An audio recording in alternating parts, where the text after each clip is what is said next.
예전엔 이런 걱정 안 했습니다. 사소한 말에 상처받지도 않았고 밤에 누우면 푹 잤습니다. 그런데 나이 들수록 왜 이렇게 마음이 복잡해질까요? 왜 이렇게 남 눈치가 보이고 왜 이렇게 자꾸 후회가 밀려올까요? 혹시 이런 생각 해보신 적 있으십니까? 나는 왜 이렇게 편하게 못 살까? 이제는 좀 내려놓고 싶으신데 막상 어떻게 해야 마음이 편해지는지 모르겠는 분들 많으시죠? 오늘 영상은 마음이 불편한 진짜 이유, 그리고 나이 들수록 더 마음 편하게 사는 법, 그 해답을 진심으로 나누겠습니다. 꼭 끝까지 함께 해주시기 바랍니다. 일부 마음이 복잡해지는 진짜 이유. 아무 일도 없는데 마음이 답답하신 적 있으십니까? 누가 뭐라고 한 것도 아닌데 괜히 기분이 상하고 혼자 생각이 많아져서 밤에 잠이 안 오고요. 나만 이런가? 싶지만 사실 많은 분들이 그러십니다. 사례 소개. 68세 김 여사님의 이야기입니다. 결혼한 자녀 둘을 모두 출가시켰지만 하루가 멀다 하고 전화 걱정을 하십니다. 애가 피곤한가 봐 목소리가 축 처졌어. 왜 며느리가 전화를 안 받지? 혹시 무슨 일 있나? 그렇게 잠 못 이루는 밤이 며칠씩 이어지곤 합니다. 반면 72세 박 선생님은 이런 말씀을 하셨습니다. 친구들 모임에 갔다 오면 마음이 더 불편해. 괜히 헛말한 건 아닌지, 내가 너무 떠든 건 아닌지. 혼자 돌아와서 대화를 되짚고 또 되짚으며 괜히 갔나 후회하기도 하셨습니다. 혹시 여러분도 그러신가요? 그 말 괜히 했나? 괜히 나선 거 아냐? 이런 생각 하루에도 몇 번씩 드시지 않습니까? 그런데 말입니다. 이건 내가 유난스러워서가 아닙니다. 내가 약해져서도 아니고요. 이건 자연스러운 변화이고 정상적인 과정입니다. 왜 그런가? 감정의 뇌과학적 이유 설명. 우리는 나이가 들수록 기억력이나 체력뿐 아니라 감정 회로에도 변화가 생깁니다. 과거엔 그냥 넘겼던 말도 이제는 깊이 박히는 이유가 있습니다. 뇌 속 불안센터라고 불리는 편도체는 나이가 들수록 더 민감해집니다. 반대로 감정을 조절해주는 세로토닌은 줄어듭니다. 그래서 젊을 땐 에이 별일 아니지 하던 일이 지금은 며칠을 마음에 남기기도 합니다. 이건 단순히 나약함이 아니라 뇌와 마음이 더 섬세해진 것입니다. 마치 노련한 장인의 손끝처럼 더 예민하고 더 정교해진 겁니다. 지금 여러분의 마음이 복잡한 건 이상한 게 아닙니다. 그건 삶의 깊이가 쌓인 증거이고 더 조심스러워진 마음의 무게입니다. 그러니 스스로를 탓하지 마시고 그 마음부터 먼저 이해해주는 연습이 필요합니다. 2부. 나이 들수록 더 예민해지는 뇌와 감정. 예전엔 잘 참았던 일인데 이제는 조그만 말에도 속상해지고 사람 많은 곳에 다녀오면 괜히 기운이 빠집니다. 혹시 나만 이렇게 예민해졌나? 마음이 좁아진 걸까? 그렇게 자신을 탓하신 적 있으신가요? 그런데 말입니다. 그건 절대 여러분 탓이 아닙니다. 뇌의 변화 설명. 나이가 들면 뇌에서 감정을 조절하는 기능도 조금씩 변합니다. 젊을 때는 스트레스 호르몬인 코르티솔이 나오더라도 금방 회복되지만 60세 이후부터는 이 호르몬이 더 오래 남아 감정에 영향을 주게 됩니다. 또한 뇌의 감정 조절 센터 역할을 하는 전두엽은 노화로 인해 속도가 느려지고 반응도 둔해지며 감정의 균형을 잡는 것이 예전처럼 쉽지 않아집니다. 그래서 과거엔 한 귀로 듣고 흘려보내던 말도 이젠 마음에 오래 남는 겁니다. 나는 왜 이렇게 예민해졌지? 가 아니라 내 뇌가 나를 더 보호하려고 예민해진 것입니다. 감정의 변화는 방어기제. 사람은 누구나 나이가 들면 몸도 마음도 점점 더 섬세하게 반응하게 됩니다. 그건 약해졌기 때문이 아니라 더 많은 경험과 상처를 겪었기 때문입니다. 몸이 아팠던 사람은 바람만 스쳐도 움찔합니다. 마찬가지로 마음이 아팠던 사람도 작은 말 한마디에 더 깊이 반응하는 겁니다. 그건 당신이 살아온 시간의 깊이이자 방어기제입니다. 스스로를 비난할 게 아니라 그 마음을 잘 보호해줘야 할 때입니다. 실천 제안. 감정을 조절하는 작은 습관. 그렇다면 어떻게 해야 할까요? 감정을 억누르거나 무시하는 것이 아니라 작은 습관으로부터 마음을 안정시켜야 합니다. 예를 들면 아침에 3분간 심호흡을 하며 오늘 하루에 감사할 것 하나 떠올리기. 마음이 불편한 일이 생기면 그 즉시 말로 표현하거나 써보기. 하루 한 번은 아무 생각 없이 자연이나 하늘을 바라보는 시간 갖기. 이런 사소한 행동 하나가 감정을 안정시키는 뇌의 회복 능력을 키워줍니다. 약도 아니고 병원도 아니지만 마음은 그렇게 천천히 회복됩니다. 예민한 내가 나쁜 게 아니라 그저 오래 살아낸 나의 마음이 조금 지쳐 있는 것뿐입니다. 그 마음을 다그치지 말고 이제는 다독이고 쉬게 하고 안아주셔야 할 때입니다. 3부. 잘 살아야 한다는 압박감이 만든 불편한 마음. 나이가 들면 이제 좀 마음 편히 살아야 하지 않겠습니까? 그런데 오히려 마음이 더 불편해집니다. 왜일까요? 그 이유 중 하나는 우리가 너무 오랫동안 잘 살아야 한다는 보이지 않는 기준 속에 살아왔기 때문입니다. 사례 소개. 스스로에게 매일 숙제를 주는 사람들. 정 선생님은 70세 생신날에도 이런 말씀을 하셨습니다. 이 나이쯤 됐으면 좀 후련해야 하는데 왜 이렇게 하루하루가 시험 보는 것처럼 긴장될까? 가만히 들어보면 하루도 그냥 넘어가는 날이 없습니다. 손주한테 뭐라도 해줘야 하는데 오늘도 운동을 못했네. 내가 게으른 건가? 저 말은 내가 참았어야 했는데 너무 성질을 부렸나? 이런 생각들이 마치 과제처럼 스스로에게 매일 숙제를 주고 계신 겁니다. 잘 살아야 한다는 기준의 그림자. 사실 우리는 평생 열심히 살아야 한다는 말을 들으며 자라왔습니다. 남한테 피해 주지 마라. 착하게 살아라. 가족을 위해 희생하라. 이 말들 자체는 틀린 게 아닙니다. 문제는 이 기준이 너무 완벽한 사람을 요구한다는 겁니다. 그래서 나이가 들어도 난 아직도 부족해. 나는 더 잘해야 해. 라는 마음이 끊임없이 나를 괴롭히는 것입니다. 그건 마치 마음속에 선생님 하나가 앉아 있는 것과 같습니다. 매일 나를 평가하고 점수 매기고 비판합니다. 실천 제한. 기준을 내려놓는 연습? 이제부터는 이 보이지 않는 기준을 조금씩 내려놓는 연습이 필요합니다. 다음 세 가지를 기억해 보시겠습니까? 잘 살아야 한다가 아니라 내가 편해야 잘 산 것이다. 남이 보기 좋은 삶이 아니라 내가 편안한 삶이 중요합니다. 해야 할 일보다 하고 싶은 일에 귀 기울이기. 매일 뭔가를 해내야 한다는 생각 대신 오늘은 어떤 일이 나를 기쁘게 할 수 있을까? 를 물어보세요. 내 삶에 스스로 수고했어라고 말해주는 연습? 하루의 끝에 오늘도 잘 살았어. 이 한마디가 불편한 마음을 가장 빨리 녹입니다. 평생 남을 먼저 챙기고 나중에야 자신을 돌아보셨던 여러분. 이제는 좀 편해지셔도 됩니다. 누가 뭐라 해도 내가 괜찮다 느껴지면 그게 가장 잘 사는 겁니다. 당신은 이미 충분히 잘 살아오셨습니다. 4부. 마음 편하게 사는 법 5가지. 1. 내려놓기 연습. 내 몫만 하면 된다. 마음 편하게 사는 건 모든 걸 내려놓고 아무것도 하지 말라는 뜻이 아닙니다. 내가 감당할 수 있는 것만 책임지고 나머지는 내려놓는 법을 배우는 것. 그게 진짜 편안한 삶의 시작입니다. 사례와 공감. 모든 걸 짊어진 삶. 어떤 어르신은 늘 이렇게 말씀하셨습니다. 애들 일도 신경 쓰이고 며느리 눈치도 보이고 손주 교육까지도 내가 뭘 해야 할 것 같아. 하지만 정작 본인의 건강 감정은 맨 나중입니다. 그 이유는 단 하나입니다. 평생 내가 다 해내야 한다는 믿음에 익숙해졌기 때문이죠. 실천 제한. 마음의 기준 바꾸기. 이제는 이렇게 바꿔보셔야 합니다. 내 몫만 하면 된다.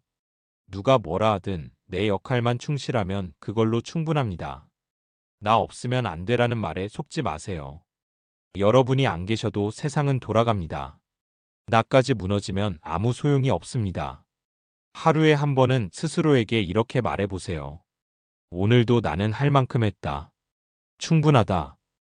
이 문장은 단순하지만 자책과 압박을 내려놓는 가장 빠른 길입니다. 책임보다 중요한 건 나 자신을 지키는 힘입니다. 이제부터는 내 몫까지만 하시고 나머지는 내려놓으세요. 2. 실수해도 괜찮다는 확신 갖기. 우리는 나이가 들수록 더 조심스럽고 더 실수하지 않으려 합니다. 왜일까요? 이 나이에 실수하면 안 된다는 두려움 때문입니다. 하지만 실수는 누구에게나 있습니다. 그리고 그걸 받아들이는 용기가 진짜 마음 편한 삶의 열쇠입니다. 사례와 공감. 나이 든 후에 실수는 더 아프다. 예를 들어 이런 말, 내가 괜한 말을 해서 분위기를 망쳤어. 손주한테 너무 심하게 말했나 봐. 그때 병원에 더 일찍 갔어야 했는데. 이런 생각이 계속 머릿속을 맴도는 이유는 우리가 스스로에게 너무 엄격하기 때문입니다. 마치 나이는 많으니 이제는 실수하면 안 된다고 믿고 계신 거죠. 실천 제한. 완벽함에서 벗어나기. 이제부터는 이렇게 생각해 보세요. 실수는 나쁜 게 아니라 삶의 일부입니다. 실수는 후회가 아니라 성장의 흔적입니다. 그때도 나 나름대로 최선을 다했지라는 말 자신에게 해보세요. 과거를 바꾸는 건 불가능하지만 지금의 태도는 바꿀 수 있습니다. 완벽하려고 애쓰지 마세요. 완벽한 사람이 되기보다는 따뜻한 사람이 되는 게 훨씬 중요합니다. 실수해도 괜찮습니다. 그건 당신이 살아있다는 증거입니다. 그리고 실수해도 따뜻하게 반응하는 사람, 그 사람이 진짜 지혜로운 사람입니다. 3. 감정은 지나가는 것. 오래 붙잡지 않기. 살다 보면 억울할 때도 있고, 서운할 때도 있고, 괜히 눈물이 날 때도 있습니다. 그런데 그 감정을 너무 오래 붙잡고 있으면 마음의 병이 됩니다. 감정은 다만 지나가는 손님일 뿐입니다. 그걸 붙잡지 않고 흘려보내는 연습이 필요합니다. 사례와 공감. 한번 상한 마음, 계속 곱씹는 우리. 예를 들어 며느리의 말 한마디에 서운했던 일이 몇 날, 며칠, 몇 년까지도 계속 떠오르는 경우 있지요. 내가 그렇게 했어야 했나? 그 사람 왜 나한테 그랬을까? 이런 생각들은 감정을 더 오래 붙들게 만들고 결국에는 내 마음만 다치게 합니다. 실천 제한. 감정을 붙잡지 않는 연습. 이제 이렇게 해보세요. 감정은 하늘의 구름처럼 흘러가는 것이라고 생각하세요. 붙잡지 않으면 자연스럽게 사라집니다. 지금 내가 느끼는 감정을 그냥 인정만 해보세요. 억지로 없애려 하지 말고, 아, 지금 내가 좀 섭섭하구나 이렇게요. 이 인정 하나만으로도 감정은 힘을 잃습니다. 감정을 말로 풀어내는 것도 큰 도움이 됩니다. 가족에게가 아니더라도 종이에 쓰거나 조용히 마음속으로라도 말해보는 습관을 가져보세요. 감정은 물처럼 흐르게 두는 것이 가장 좋습니다. 흐르지 않으면 썩습니다. 이제는 붙들지 말고 흘려보내는 마음의 여유를 가져보세요. 4. 남과 나를 비교하지 않기. 있는 그대로 받아들이기. 우리는 나이가 들어도 여전히 남과 나를 비교하며 살아갑니다. 저 집은 손주도 잘 되고 자식도 잘 나가고 집도 새 아파트인데. 비교는 마음을 갉아먹는 독입니다. 자신을 있는 그대로 받아들이는 것이 진짜 마음의 평화로 가는 길입니다. 사례와 공감. 남보다 뒤처진 느낌. 어느 어르신께서 이런 말씀을 하셨어요. 나는 애들이 멀리 살아서 명절에도 전화만 와.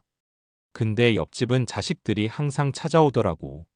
이런 말 한마디에는 서운함, 외로움, 그리고 비교에서 오는 자책감이 숨어 있습니다. 하지만 정말 중요한 건 남의 기준이 아니라 내 삶의 만족도입니다. 실천 제한. 비교를 멈추는 연습. 이제부터 이렇게 해보세요. 내 삶의 기준을 남이 아니라 나로 정하세요. 오늘 내가 편안하고 내 마음이 따뜻하면 그걸로 충분합니다. 남의 인생은 보여지는 일부일 뿐입니다. 겉보기에는 좋아 보이지만 누구나 말 못할 사정이 있고 고민이 있습니다. 매일 아침 스스로에게 이렇게 말해보세요. 나는 나의 속도로, 나의 방식으로 잘 살아왔다. 이 말이 반복될수록 비교는 점점 사라지고 내면의 자존감이 채워집니다. 꽃은 비교하지 않아도 피고 강물은 경쟁하지 않아도 흐릅니다. 당신도 당신대로 충분히 아름다운 존재입니다. 이제는 비교보다 자기 자신에게 집중해 보세요. 5. 나이 듦을 있는 그대로 받아들이기. 나답게 나이 들기. 예전엔 안경 없이 책도 잘 읽었고 밤새워도 끄떡없었는데 지금은 걷는 것도 조심스럽고 단어 하나가 생각나지 않을 때도 있습니다. 그럴 때면 이젠 나도 다 됐구나 하는 생각이 들지요. 하지만 아닙니다. 이 나이에는 이 나이만의 지혜와 깊이가 있습니다. 지금의 나를 그대로 받아들이는 것, 그것이 진짜 나답게 나이 드는 법입니다. 사례와 공감. 노화에 대한 슬픔과 불안. 어떤 분은 이렇게 말합니다. 거울 볼 때마다 깜짝 놀라요. 저게 정말 나인가 싶어서요. 몸이 달라지는 것, 기억이 흐릿해지는 것, 예전 같지 않은 일상이. 때론 슬프고 때론 화나기도 하지요. 하지만 그 변화는 쇠퇴가 아니라 다른 삶의 문이 열리는 신호입니다. 실천 제안. 지금의 나를 존중하는 연습? 이제 이렇게 해보세요. 과거의 나와 지금을 비교하지 마세요. 예전의 나는 끝났고 지금의 내가 가장 진짜인 나입니다. 몸이 약해질수록 마음을 더 단단히 다듬을 기회가 생깁니다. 불편함은 성찰을 낳고 성찰은 더 깊은 인간다움으로 이어집니다. 지금도 충분히 괜찮은 나임을 매일 인정하세요. 작게는 오늘도 잘 일어났어 대견해. 그래도 웃을 수 있어서 감사해. 이런 말 한마디면 충분합니다. 나이 들면 약해지는 것이 아니라 더 단단하고 깊어지는 과정입니다. 이제는 나를 탓하지 말고 있는 그대로의 나를 사랑하며 살아가세요. 그것이야말로 진짜 품위 있는 노년입니다. 5부. 마음이 편한 사람들의 공통점. 이제까지 마음이 편해지기 위한 방법들을 살펴보았습니다. 그렇다면 실제로 마음이 편한 사람들은 어떤 모습일까요? 그분들에게는 공통된 몇 가지 습관과 태도가 있습니다. 오늘 그 비밀을 함께 나누겠습니다. 공통점 1. 자신의 감정을 솔직하게 인정한다. 마음이 편한 사람들은 좋은 감정뿐 아니라 서운함, 분노, 슬픔 같은 감정도 숨기지 않고 솔직히 인정합니다. 감정을 억누르지 않고 받아들이기에 감정이 지나갈 수 있는 공간을 만들어줍니다. 그래서 마음이 가벼워지고 스트레스가 덜 쌓입니다. 공통점 2. 자신에게 관대하고 완벽을 강요하지 않는다. 그들은 실수해도 자신을 너무 몰아붙이지 않고 완벽하지 않아도 괜찮다는 마음으로 자신을 대합니다. 이렇게 스스로를 다독이는 태도가 내면의 평화를 만들어냅니다. 공통점 3. 남과 비교하지 않고 나다운 삶을 산다. 주변 사람들과 자신을 비교하지 않고 자신만의 속도와 방식으로 인생을 살아갑니다. 그렇기에 마음이 흔들리지 않고 내면의 단단함을 가질 수 있습니다. 공통점 4. 현재에 집중하며 감사하는 마음을 잃지 않는다. 마음이 편한 분들은 과거나 미래에 매이지 않고 지금 이 순간에 집중하며 작은 일상 속에서 감사함을 찾습니다. 이런 태도가 삶의 만족도를 높여줍니다. 여러분도 오늘부터 마음이 편한 사람들의 공통점을 하나씩 실천해 보세요. 작은 변화가 쌓이면 큰 평화가 됩니다. 편안한 마음으로 하루하루를 살아가시길 진심으로 응원합니다. 다시 생각해보는 인생의 중심. 인생을 살다 보면 때로는 길을 잃을 때가 있습니다. 어디로 가야 할지, 무엇을 중심에 두고 살아야 할지 헷갈릴 때가 많지요. 특히 나이가 들수록 내가 정말 중요하게 여겨야 할 것이 무엇인지 다시 한번 생각해 볼 필요가 있습니다. 인생의 중심 다시 잡기. 지금까지 우리는 마음이 복잡해지는 이유, 예민해지는 감정, 비교와 압박감에서 벗어나 마음 편하게 사는 법을 살펴보았습니다. 이제는 내 인생의 중심을 외부가 아닌 내 마음에 두는 연습을 해야 할 때입니다. 내가 무엇을 원하는지, 내 마음이 어디에 평화를 느끼는지 스스로에게 집중하는 것이 진정한 삶의 변화로 이어집니다. 오늘 이 시간을 통해 여러분 모두가 자신만의 중심을 다시 찾아 더 편안하고 행복한 삶을 살아가시길 바랍니다. 마음 편한 하루 그리고 인생이 되시길 진심으로 기원합니다.